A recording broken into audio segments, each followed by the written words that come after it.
Amen. I believe those special prepared us for the preaching of God's Word. Amen. Amen.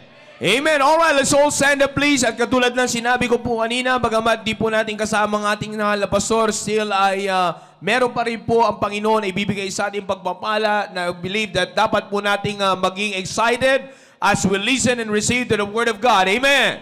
Alright, let's call on our preacher for this evening, Sir R.G. Landicho. Sir R.G.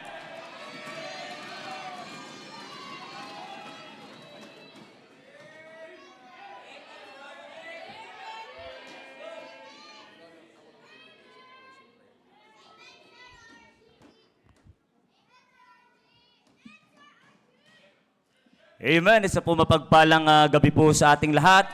Ako po'y naniniwala na ang bawat isa po sa atin ay excited na pong tumanggap ng salita ng Diyos. Amen. At dapat lagi tayo excited mga kapatid sa kadela ng nasa simbahan po tayo. At wala tayong ibang expect sa simbahan mga kapatid. Walang iba kundi ang tayo po ay matuto from the Word of God. Amen. At masaya magkaroon ng fellowship. Pero kung fellowship po natin is not founded by the Word of God, wala rin pong kwenta. Ano mang meron po sa atin pong iglesia, it should be founded by the Word of God. Amen. Tayo pong lahat ay magsitayo po at tayo po ay manatiling nakatayo at buksan po natin ang ating Biblia po in Lamentation chapter number 3 po in verse number 21 down to verse number 23. Lamentation chapter number 3, beginning from verse number 21 down to verse number 23. This, nandiyan na po kayo, this I recall to my mind. Therefore have I hope. It is of the Lord's mercies that we are not consumed, because His compassions fail not. Verse number 23, they are new every morning. Great is thy faithfulness. Ngayon pong gabi, I would like to talk in the subject, great is God's faithfulness. Great is God's faithfulness. Tayo po ay sandaling manalangin. Let's close our eyes. Let's bow our heads. Let's pray. Dakilang Diyos sa makapangyarihan po sa lahat. Muli po ay marami pong salamat sa pagkakataon po na kami po yung muling tinipon niyo po upang mapag-aralan po ang inyo pong salita. Thou knowest, O God, my intention. Walang iba kundi encourage ang inyo po mga anak, Panginoon, na lalo pang magtiwala sa inyo bilang dakila po naming Diyos. Isang tapat na Diyos, Panginoon. At Panginoon, nawa all throughout ang paghahayag ng inyo pong salita, kayo po ang makita, kayo po ang maitas. Holy Spirit, O God, please flow through me. Please use me, O God. At naway tunay nga po na matatapos po ang paghahayag ng inyo pong salita ng bawat isa po sa amin ay busog spiritually. Muli po, maraming salamat po at patawarin niyo po kami sa mga kasalanan po na aming nagawa. Ito po ang aming dalangin sa pangalan po ni Jesus. Amen. You may now be seated po.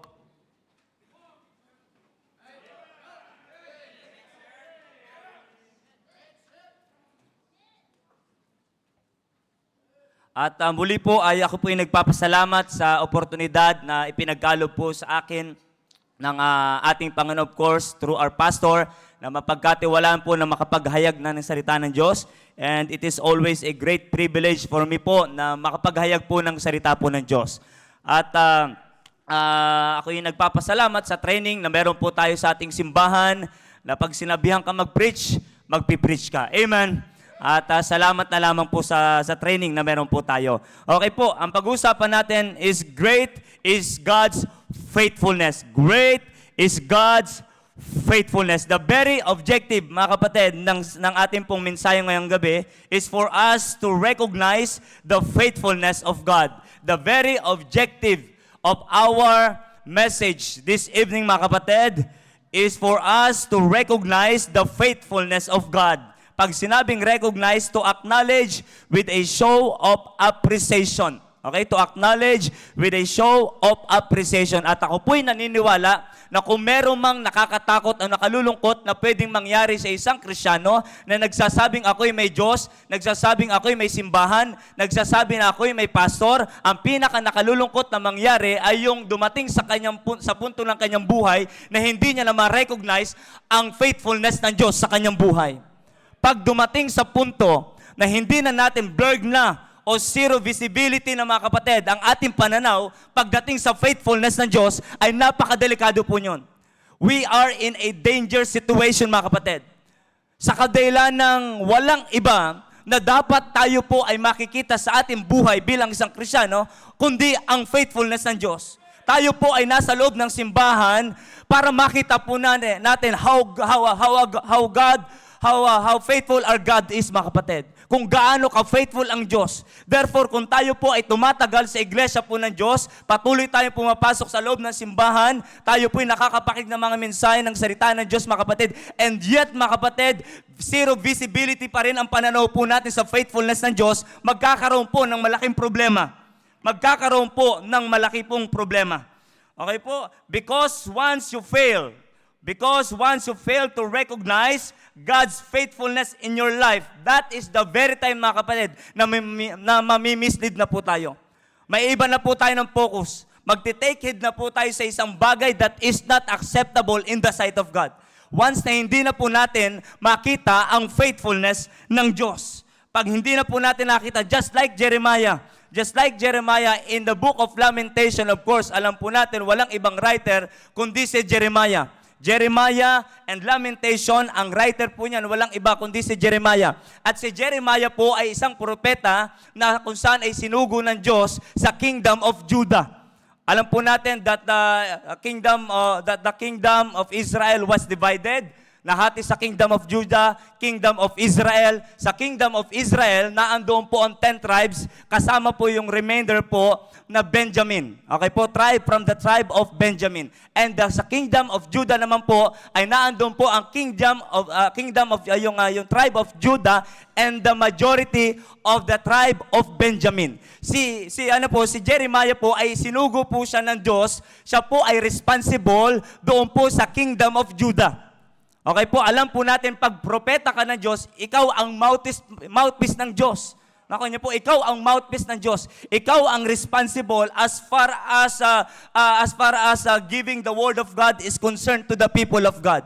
Ikaw ang concern. Pero ang nakalulungkot po, ang mga Israelites po, mga kapatid, ang mga kababayan po ni Jeremiah ay matitigas po ang ulo. Alam po natin kung gaano sila ka-hard-headed, mga kapatid. Alam natin kung gaano sila katigas, mamaya susunod, mamaya hindi na naman, at mas marami ang pagkakataon na hindi sila sumusunod sa Diyos. And of course, apektado po si Jeremiah bilang isang lingkod po ng Diyos. Bilang isang propeta po ng Diyos, apektado po si Jeremiah. Kaya from chapter number 1 of the book of Lamentation hanggang chapter 3 of the book of Lamentation, makikita nyo po dyan yung affliction na rinaranas ni Jeremiah. But the affliction that Jeremiah, mga kapatid, is experiencing, mga kapatid, hindi kanyang affliction. Affliction ng mga tao, mga kapatid.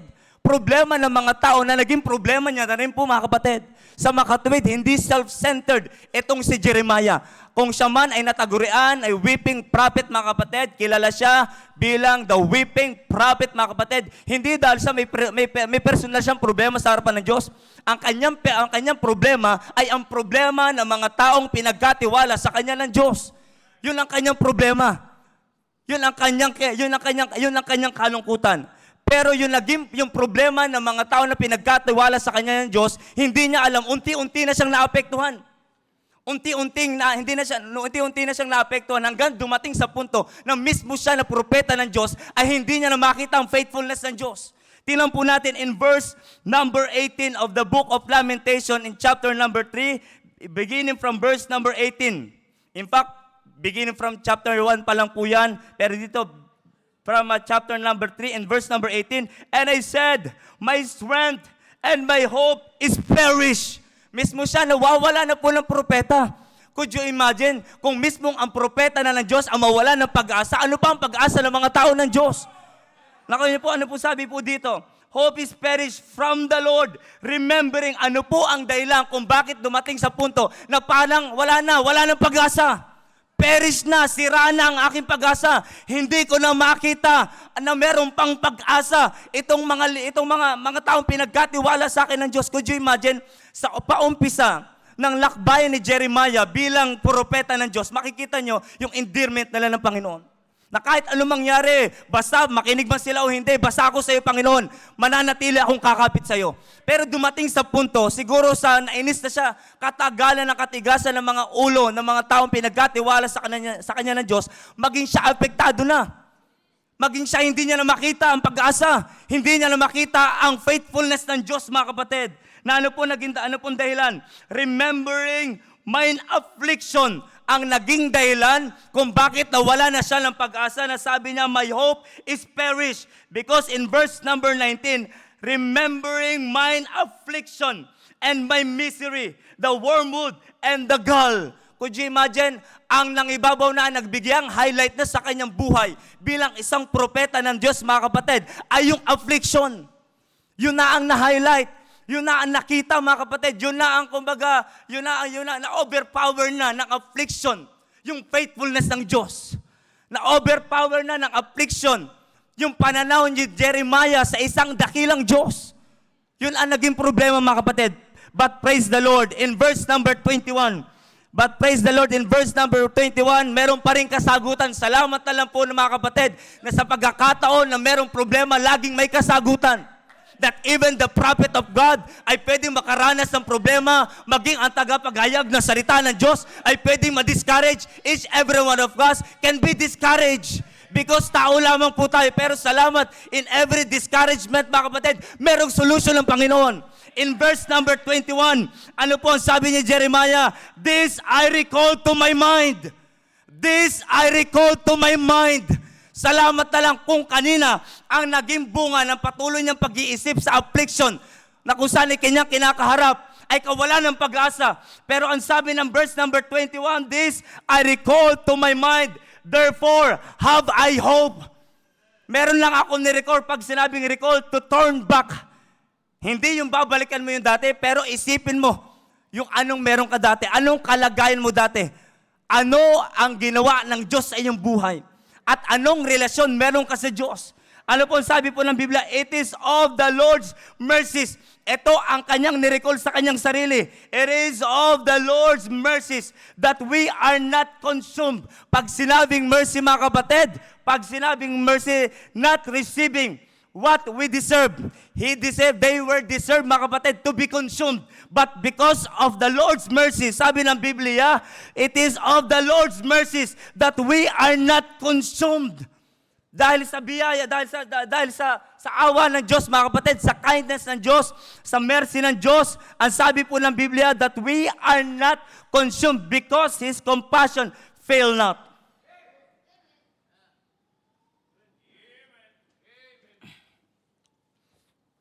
Thank God for the Lord's mercies. Salamat sa Diyos for His compassion fail not.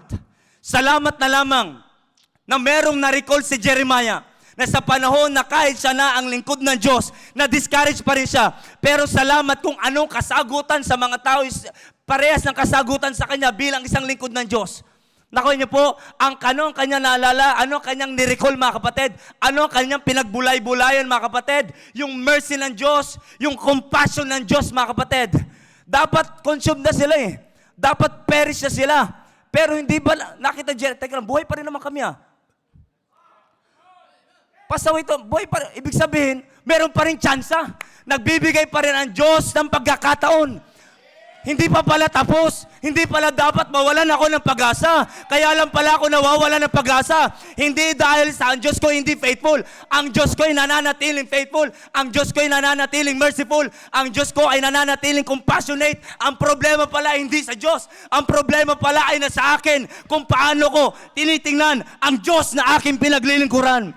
Yun ang pinaka-problema. Yun ang pinaka-problema nakita niya. In verse number 23, they are new. Yung day na tinutukoy, yung compassion ng Panginoon, yung mercy ng Panginoon, mga kapatid.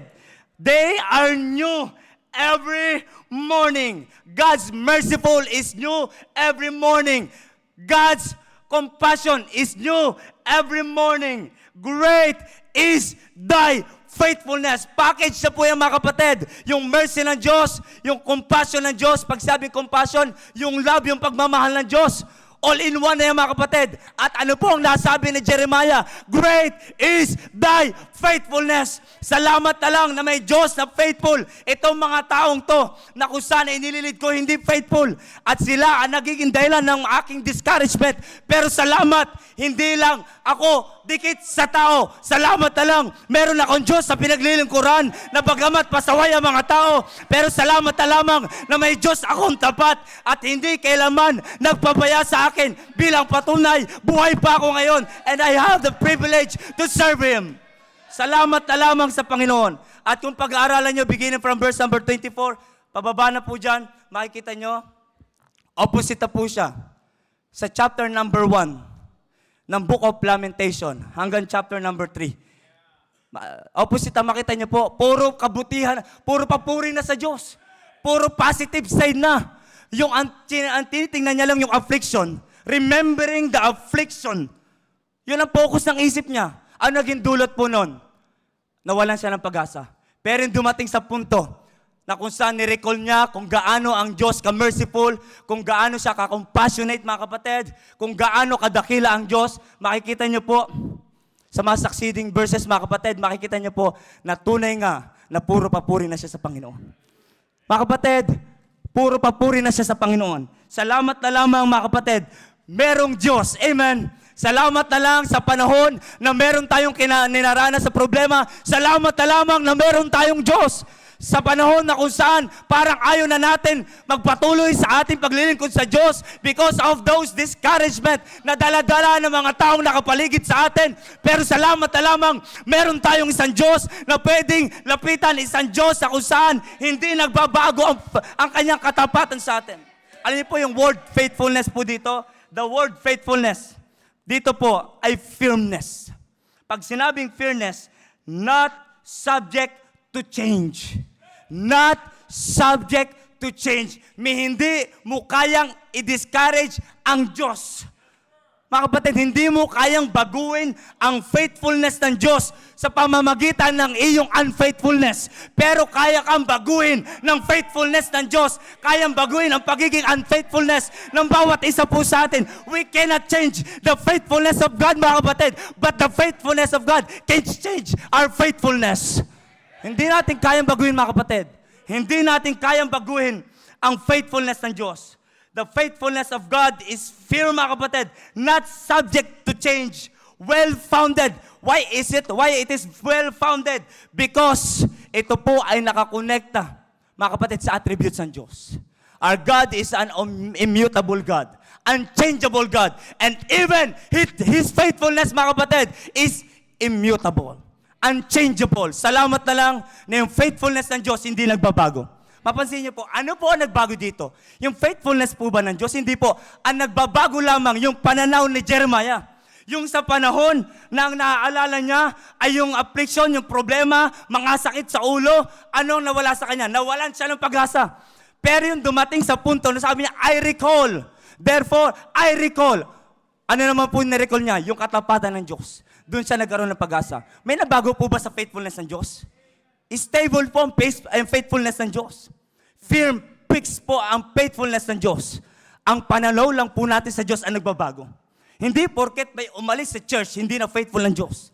Hindi porket may tumigil sa paglilingkod sa Diyos, ay hindi na faithful ng Diyos. Hindi porket may nag-quit, ay hindi na faithful ang Diyos. Mga kapatid, ang Diyos natin ay nananatiling faithful. Sa sino man nag-quit sa gawain ng Panginoon, ang Diyos ay faithful sa kanyang buhay. Pero sa mga kapatid, meron siyang ibang pananaw sa faithfulness ng Diyos.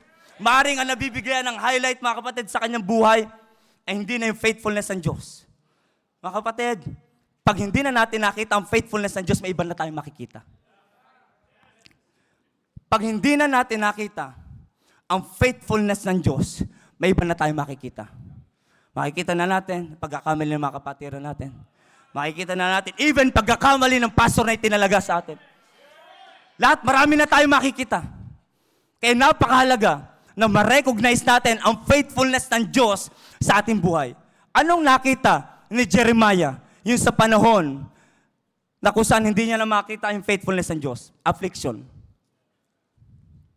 Na nagdulot, nag-push sa kanya, naglagay sa kanya sa isang sitwasyon, nawawala na siya ng pag-asa. Mga kapatid, kung tayo ay patuloy na titingin lamang sa faithfulness ng Diyos, walang discouragement. Walang quit-quit, mga kapatid. Kapatid, hindi ko naman sinasabing hindi tayo nakakaranas ng problema. Pero para saan pang Diyos sa pinaglilingkuran natin? Hindi ba kayang isolvehan ng Diyos po natin? Kaya pong isolvehan ng Diyos natin. I-allow lang natin, mga kapatid, na ang Diyos ay kumilos sa buhay ng bawat isa po sa atin.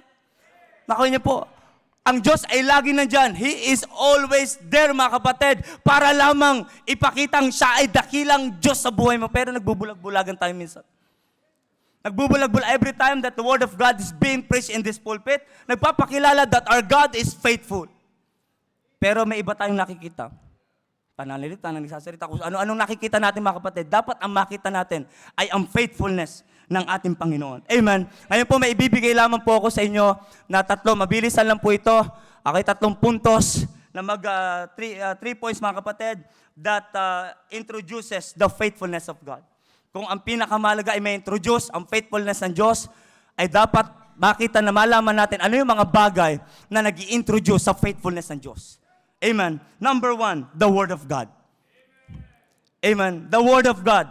Ano po ang sabi po ng Biblia in John chapter number 5, verse number 39? Search the Scriptures, for in them ye think ye have eternal life, and they are they which testify of me. Kung meron mang nagtetestify sa Panginoon, kadakilaan ng Diyos, walang iba kundi ang salita ng Diyos. The only book, mga kapatid, the only book that introduces God's faithfulness is the Word of God.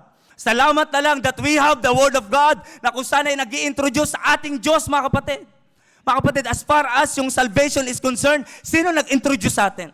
Walang iba, kundi ang salita po ng Diyos. Na meron palang isang Diyos na nabayubay doon sa cross ng Kalbaryo, bumaba sa lupa na matay, inilibing at muling nabuhay para bayaran ang iyong kasalanan. And our salvation is just the result of God's faithfulness, mga kapatid. Ang kaligtasan natin, mga kapatid, ang kaligtasan natin ay nababalot ng mercy at ng grace ng Panginoon. Nababalot ng mercy. Pag sinabi pong mercy, not receiving what we deserve. Pag sinabing grace, receiving what we do not deserve. Hindi tayo deserve sa langit, pero binigay yan ng Diyos sa atin. Hindi tayo, deserve tayo sa impyerno, pero hindi tayo pinahintulutan na mapunta doon. Mga kapatid, that is God's faithfulness. Dapat nakita po natin, mga kapatid, sabi nga ni Pastor, everything or anything is always better than hell. Wala, lahat, anumang bagay sa ibabaw ng lupang ito, kahit gaano kalaki, ang problema kinakaharap mo, mga kapatid, hindi yan mas titindi sa impyerno. There is no such place that is worse than hell. Walang anumang lugar sa ibabaw ng lupang ito na mas worse pa sa impyerno, and even the condition of your life ngayon ay hindi pa yan mas titindi sa impyerno, mga kapatid. Walang anuman sa ibabaw ng lupang ito ang mas matindi pa sa impyerno. Pero hindi pa tayo nagpapasalamat? Iniligtas tayo ng Diyos doon. Hindi pa tayo nagpapasalamat na dakila ang Diyos sa atin na nagligtas sa kapahamakan sa atin sa impyerno? And yet, pagpupukusan pa natin mga affliction. May problema ka, pamilya, hindi ko alam ang mga problema po ninyo, pero naniniwala ko, mas matindi pa rin ang impyerno. Minsan, nagiging dahilan pa yung problema natin sa ating family para i-give up natin ang ministry. Mga kapatid, hindi po dapat. Kung meron na problema ang inyong pamilya, lalo tayong lumapit sa Diyos kasi wala na silang ibang pag-asa kundi ang salita ng Diyos, mga kapatid.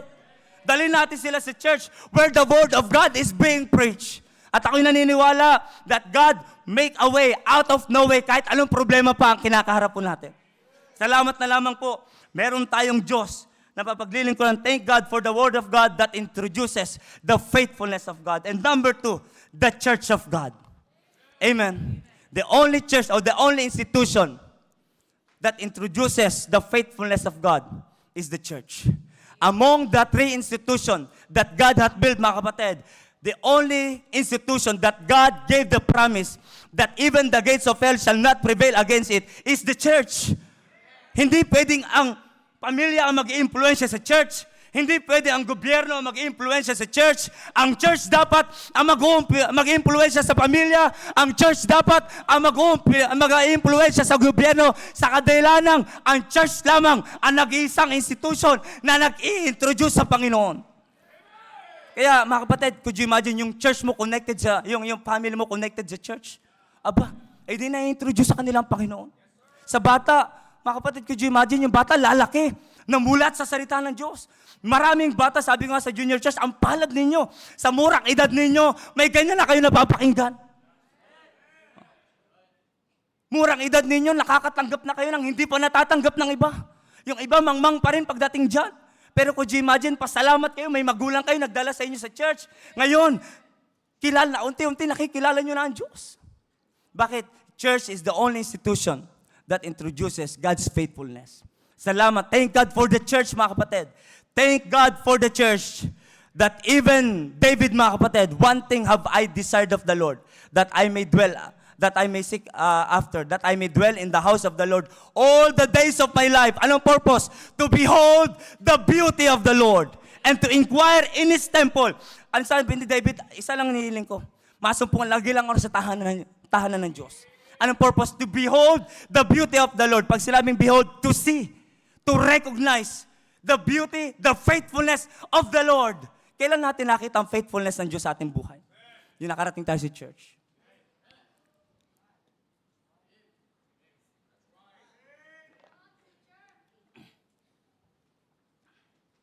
Ang dami na po natin napuntahan. Parang ang iba sa inyo, sa networking pa, kung saan-saan. Ako po, nakarating ako sa Cubao, kung saan-saan ako nakarating. Introduce sa akin. Gusto mong yumaman. Gusto wag kang magpapayag na mamamatay kang wala kang kotse. Gugulat talaga ako eh. Diyan po sa may Cubao. Hindi ko nababanggitin kung anong-ano po yon. Wag kang papayag. Papayag ka bang mamamatay kang wala kang kotse? Tapos papakita na yung mga video, may checking ng ano. Ang daming check eh. Wow. Eh, yung problema nila, nakarating na ako sa church, nauna nang na-introduce sa akin ang salita ng Diyos. Kaya walang tinabang ako, sabi ko, ayaw ko ng ganito. Kinikilabutan ako, sa totoo lang nakikinig ako. Kinikilabutan ako. Salamat na lamang, unang na-introduce sa akin ay ang salita ng Diyos. Siguro, kung hindi ako nakarating sa church, tapos nadala ako doon, eh siguro isa na rin ako doon sa... Hindi ko lang alam kung ano kalagayan ko ngayon. Baka nasa kulungan na po ako. Pero mga kapatid, salamat na lang, may nag-introduce sa akin na tinanggalan ako ng kasigasigan na magpakayaman sa ibabaw ng lupang ito. At nilagyan ako ng desire sa aking puso na magpakayaman ako sa Diyos.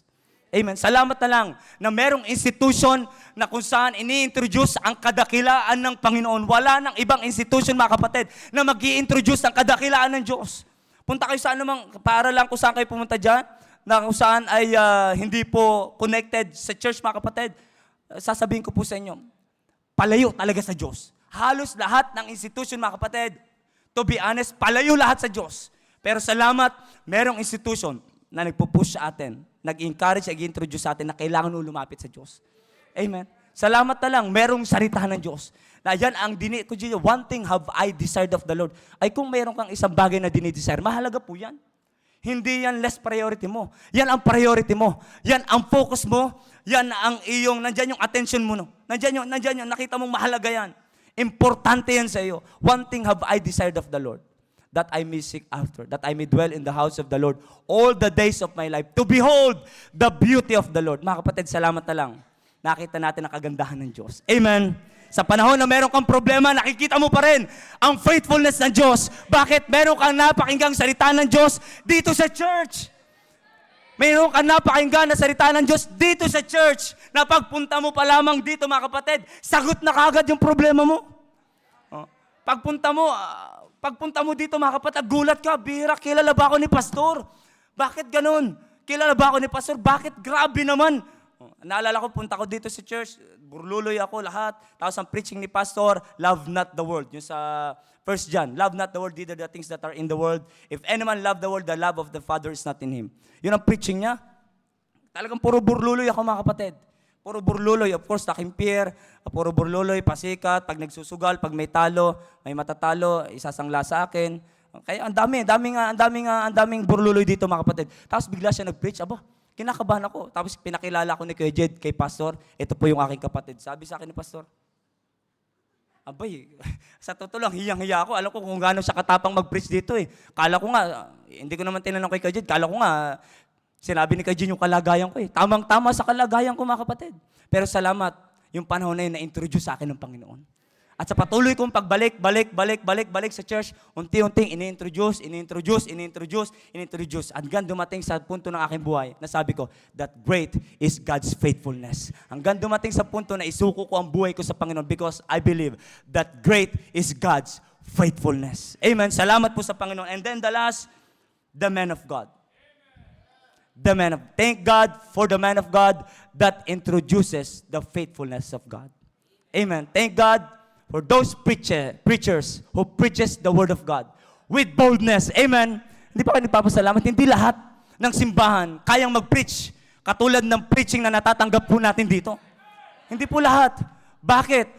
To be honest, may mga simbahan, ito po ang realidad. Ako'y naniniwala, lahat naman tayo, pag Wednesday attendees po, ako'y naniniwala na nakakaunawa. Hindi sila makapag-preach na katulad ng preaching na naririnig natin dito from our pastor. Bakit? Takot na lang nila. Takot na lang nila na walang bumalik. Takot na lang mga kapatid, pero hindi pa tayo nagpapasalamat na mayroong preacher na hindi takot kahit umalis ka. Pero at least umalis ka na alam mo kung bakit ka umalis. Saka dahil hindi mo kaya magpasakop sa salita ng Diyos. Alam mo yung tunay mong kalagayan. Kesa naman ang tagal-tagal mo na sa church, hindi mo pa alam ang tunay mong kalagayan kasi merong isang mensahero na hindi nagsasabi ng totoo. Na pinapalo-palo ang likod mo pero wala ka naman natututunan. Tumagal ka na and yet mayroong haharap sa iyo dyan. Pero maghahayag sa iyo ng salita ng Diyos. Sasabihin mo, sa church na ako namulat, tagal ko na sa church. Pero wala naman nag-introduce sa iyo sa totoong Diyos. Pero salamat na napunta tayo sa Christian Bible Baptist Church dito po sa lugar na ito na kung saan ay merong man of God, merong pastor na nag-introduce sa atin sa totoong Diyos na no matter what, magalit ka o hindi, umalis ka o manatili ka, at least I am giving you the pure Word of God. Salamat na lamang po na merong pastor, mga kapatid. Ang pastor po, mga kapatid, hindi po yan kung sino-sino naglagay. Ang Diyos ang naglagay po dyan. For the perfecting of the saints. For the maturing of the saints, mga kapatid. Para mag-mature ang bawat isa po sa atin. At ako'y naniniwala sa pag-mature natin. Pag sabing nagmamature, unti-unti, lumalago tayo sa pagkakilala sa Diyos. Tumataas ang pananaw natin sa faithfulness ng Diyos. Amen. Pero kung ikaw'y tumatagal sa church and yet hindi mo makita ang faithfulness ng Diyos, hindi ka nagmamature. That's the reality, mga kapatid. Kung ang nakikita mo lagi ay yung kamalian ng iba, nakikita mo lagi ibang tao, pati pastor, sisilipan natin, mga kapatid, hindi ka lumalago. Pero pag na Diyos lagi nakikita mo, sabi ng Biblia, confidence in unfaithful man ay parang isang foot out of joint, at isang ngipin na may problema, mga kapatid. Could you imagine? Yung unfaithfulness ng tao ang mag-introduce sa'yo sa Diyos. Mas maganda yung faithfulness ng Diyos ang mag-introduce sa'yo sa tao. Amen. Kaya mo makisalamuha sa tao kung merong right pattern. Diyos muna bago sa tao. Kaya pinakamaganda pag pupunta tayo dito, hindi tao ang titingnan natin. Pag ang simbahan, ang church, ang pastor, hinusgahan natin, mga kapatid. Even the faithfulness of God, hinusgahan natin sa pamamagitan ng pagtingin natin kung kani-kanino dito. Sablay po talaga. Pag pumunta po tayo dito sa church, make it sure, mga kapatid, na ang hinahanap natin ay faithfulness ng Diyos. Sa Diyos tayo nakatingin upang tama rin ang pananaw po natin sa ibang tao. Mali po na pag ang tao ang naging basihan natin ng faithfulness ng Diyos. Hindi po dapat ganun. Ang ating titingnan palagi, mga kapatid, yamang pinahintulutan tayo ng Diyos sa makarating sa church, ang titingnan natin palagi is the faithfulness of God. Pag nakita mo ang faithfulness of God, maunawaan mo ang tao. Kung bakit mahirap tayong umunawa sa tao, wala na. Nakita na lang natin kamalian ng tao, pero hindi natin nakita ang faithfulness ng Diyos. Tapos sasabihin natin, ganyan naman sa church na yun. Oh, nadamay pa yung church. Ganyan naman si pastor. Nadamay pa si pastor. Hindi lang natin marekta, ganyan pala ang Diyos. Hindi na natin marekta, pero yun na rin ang ibig sabihin po yun. Hindi lang natin kaya sabihin kasi masanay tayo sa mga Lord. Masanay tayo sa ganun. Alam natin, bawal magsalita laban sa Diyos. Pero pag ikay nagsalita laban sa pastor, nagsasalita ka laban sa Diyos. Nagsasalita ka laban sa Diyos. Kaya mga kapatid, pinakamaganda na tumatagal tayo sa church ay makita natin yung faithfulness po ng Panginoon. Ang mabigyan ng emphasis, ang ma-highlight sa buhay po natin. Mag-enjoy tayo, mga kapatid, pag nakikita natin faithfulness ng Diyos. Puro encouragement. Kahit discouragement na sa paningin ng ibang tao, encouragement pa rin sa iyo. Wow, meron kang makasamang pasaway. Di ba? May makasama kang pasaway. Discouragement na yung paningin ng ibang tao, pero sa encouragement to. Ako'y naniniwala may ituturo ang Diyos sa akin dito sa taong to. Lahat makikita mo kaayusan eh. Nakuha niyo po, ano po nangyari kay Jeremiah? Yung iniisip niya lagi, affliction, puro problema iniisip niya. Ano naisip niya kagad? Wala nang pag-asa. Pero yung dumating sa punto, nakita niya na yung kadakilaan ng Diyos, pakikita niyo sunod-sunod na po, puro encouragement na. Mga kapatid, maganda magpapatuloy tayo sa gawain ng Panginoon. Ang na-highlight sa buhay po natin is the faithfulness of God. At masasabi natin sa bandang dulo, great is God's faithfulness. Ayop, meron po tayo natutunan ngayong gabi. Tayo pong lahat ay magsitayo at tayo po ay manalangin. Let's pray. Dakilang Diyos sa makapangyarihan po sa lahat. Marami pong salamat sa pagpapala po na ipinagkalob niyo po sa amin. Thank you, O God, for allowing me, O God, to preach your word. And thank you, O God, for your people, for their willingness, for their hungering, thirsting, O God, to learn more from your word, O God. And I pray, O God, na kayo po ang mangusap sa inyo po mga anak, kayo po ang kumilos sa kanilang buhay, Panginoon. Patawarin niyo po kami sa mga kasalanan po na aming nagawa. Ito po ang aming dalangin sa pangalan po ni Jesus. Amen. Amen. If the Holy Spirit speaking to your hearts through that message, let's kneel down, let's make business with God, and let's thank God for it.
Dakilang Diyos, mapangyarihan sa lahat. Maraming salamat po muli, Panginoon, sa mensahe na ipinagkaloob niyo po sa amin. Thank you for using Sir R.G. O God. Thank you for the great message once again. Ay muli niyo po nakita po sa amin at pinaalala po sa amin ang niyo pong katapatan sa buhay po namin.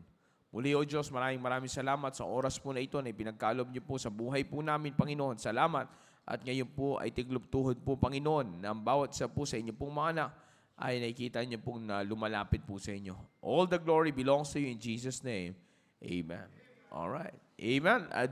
I believe we can shout aloud amen for that preaching. Amen. Alam niyo po, totoo po yan. Napakaganda ng katagang binitawan po sa atin ni Sir RG kanina. Napakaliwanag po noon. Kaya pag hindi na po natin nakikita pag mas madalas na po nakikita natin ay kamalian ng tao, kamalian ng kapwa, siyasatin natin ating mga sarili, baka hindi na natin nakikita ang katapatan ng Diyos. Amen. Amen. All right.